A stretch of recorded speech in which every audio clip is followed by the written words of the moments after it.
It's Tuesday, August 21, and this is your Barbados Today Evening News Update. A warm welcome to you. I'm Fernella Wedderburn. Topping the news, for a few minutes this evening, parts of Barbados were rattled by an earth tremor. According to the Seismic Research Unit at the University of the West Indies, the activity resulted from a 6.8 magnitude quake, which occurred at 5:31 p.m. just off Venezuela. The quake was located at latitude 10.51 north, longitude 62.76 west, at a depth of 73 kilometers. Residents from St. Lucie to St. Philip reported that they felt the shaking. Seismologists at the Seismic Research Unit of the West Indies, that's the University of the West Indies, Dr. Joan Latchman, says today's event was a reminder that the region can experience strong earthquakes.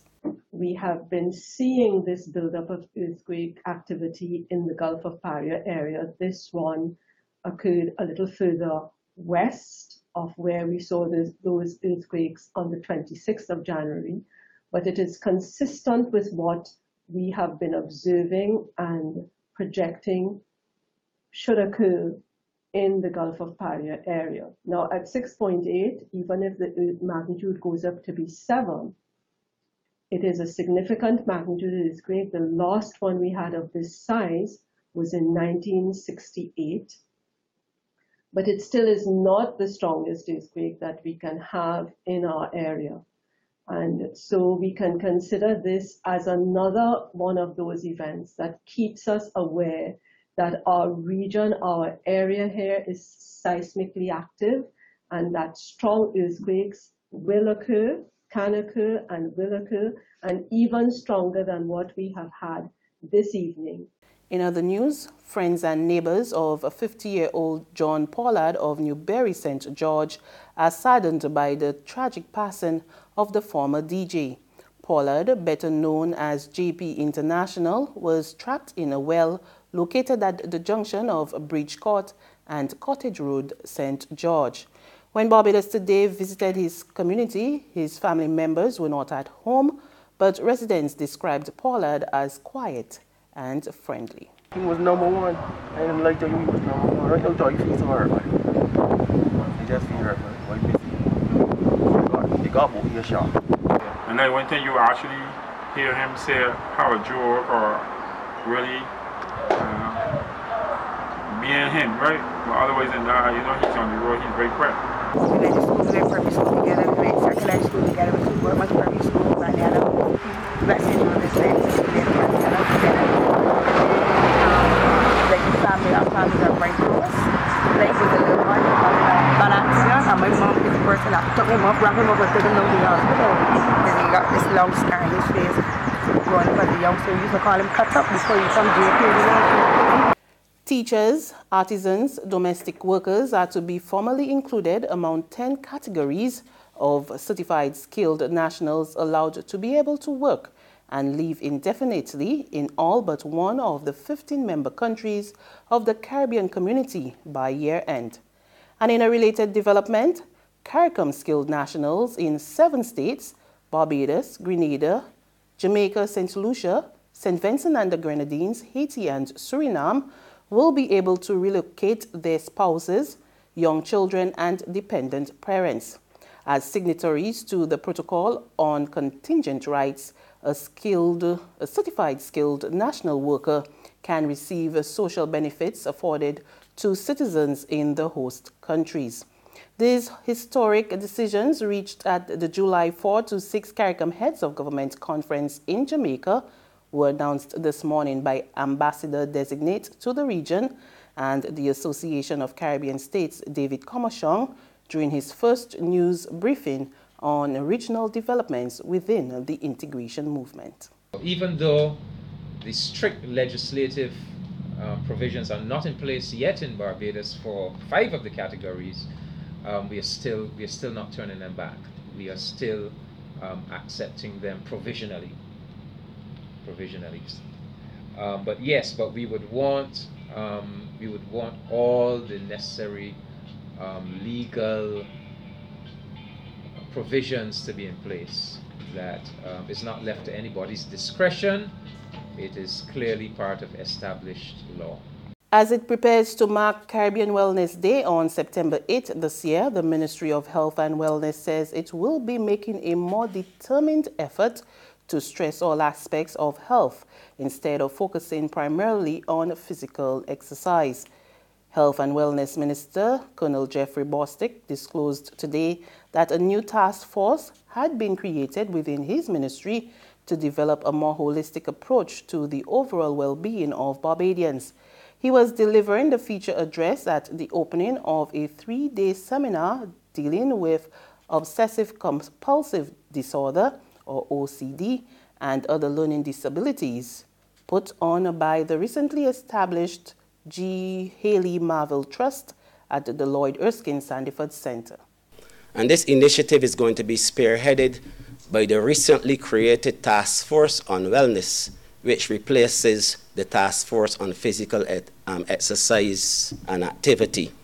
And this is recognizing the fact that wellness has to be dealt with in a comprehensive and holistic manner.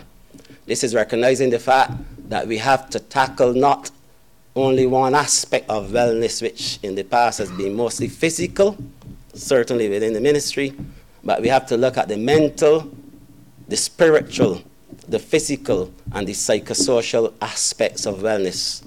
And this initiative is going to be given a lot of support, because I believe that if we are really going to make a dent in terms of the health services that we are providing and reduce the incidence of NCDs and other diseases within our society, then wellness must be at the forefront of the effort. Mural Ismay Cave is Barbados' newest centenarian. The upbeat cave celebrated the milestone at Sweetville Manor, Britain's Hill, St. Michael, surrounded by family and friends. And Governor General Dame Sandra Mason was surprised by Cave's cheerful spirit. Beautifully attired in a pastel pink dress, Cave was all smiles and full of laughter as she revealed the secret of her long life. She says it's all because of her faith in God. And I used to go to church regularly. That's my hobby. But you know, the rallies they had at the church and make yourself happy. We went to Sunday school. Which church? St. Michael's. Our brothers and sisters went to Sunday school. There's regional and international news after this short break.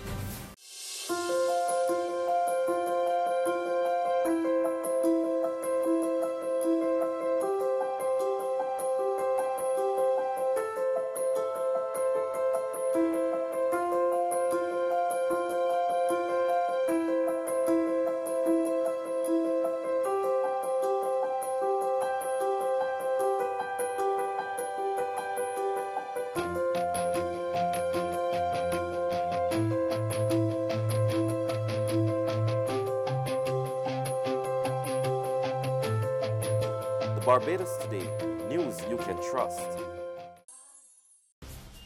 To the region now, in Guyana, a woman was elected as the chairman of the ruling People's National Congress Reform.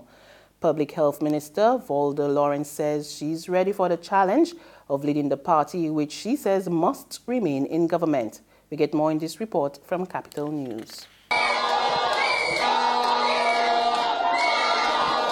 Lawrence secured 346 votes, while incumbent Basil Williams, who also served as Attorney General, finished with 183 votes, as third in a three-man race, which saw Minister of State Joseph Harmon securing 287 votes. After a rigorous campaign, Lawrence told her opponents, "We played a good relay." She said, "It just shows collectively what can be done, not only for the party, but for the people of this country." I do not bring gold or silver, but what I bring is a heart for the people of Guyana. I pledge to walk the walk and to talk the talk to ensure ensure, one, that we remain in government for the next 5, the next 5, the next 5, the next 5, the next 5. On the international scene, Michael Cohen, President Donald Trump's former personal attorney, pleaded guilty in a Manhattan federal court today to 8 criminal counts, admitting that in coordination and at the direction of a candidate for federal office, he acted to keep information that would have been harmful to the candidate and the campaign from becoming public during the 2016 election cycle. The charges against Cohen, an attorney for Trump until earlier this year and a member of his inner circle throughout his presidential campaign, bring an end to a months-long investigation by the U.S. Attorney's Office for the Southern District of New York. More in this Reuters TV report. Michael Cohen, former personal attorney for U.S. President Donald Trump, pleading guilty to criminal charges in a Manhattan federal court Tuesday. Key among them, Cohen's admission that he violated campaign finance laws regarding payments made to porn star Stormy Daniels and former Playboy model Karen McDougal, both of whom claim to have had affairs with Trump. Cohen saying he did so, quote, in coordination with and at the direction of a candidate for federal office.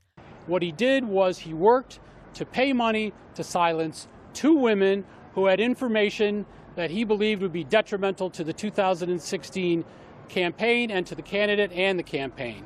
In all, Cohen pleading guilty to 8 felony charges, failing to report approximately $4.1 million in income. The judge saying Cohen's guilty plea includes a possible prison sentence of up to 5 years. And that's news, but for the very latest, visit our website at www.barbadostoday.bb. You can also subscribe to our e-paper, email updates, and like us on Facebook, and sign up for our breaking news alerts via WhatsApp. We're also on Izumi Media and Bus Terminal, as well as screenplay at supermarkets and gas stations near you. And you can also hear us on Mix 96.9 FM. I'm Fernella Wedderburn. Good evening.